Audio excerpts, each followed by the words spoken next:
যদি এরকম হয় যতদিন ততদিন অথবা যতক্ষণ ততক্ষণ, কি বলছি, যদি এরকম বাক্য আসে যে যতক্ষণ না তুমি আসবে ততক্ষণ আমি যাব না, বা যতদিন তুমি আমাকে মিথ্যা বলবে ততদিন আমি তোমাকে ক্ষমা করবো না, তো এই বাক্যগুলো কিভাবে আমরা ইংলিশে কনভার্ট করে স্মার্টলি কনভারসেশন করতে পারবো সেটাই আজকে শিখবো আমরা আজকের ক্লাসে।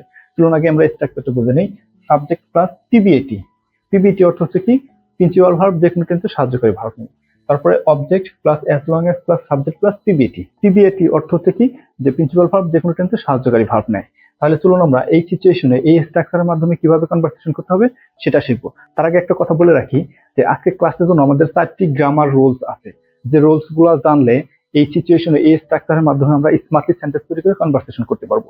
বাট সেই রুলস গুলার পূর্বে চলুন আগে আমরা কিছু এক্সাম্পল দেখি, কারণ এক্সাম্পল যদি না দেখি তাহলে আমরা এই রুলস গুলার ব্যবহার বুঝতে পারবো না। I won't go as long as he comes।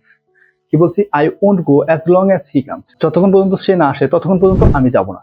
দেখেন এখানে আমাদের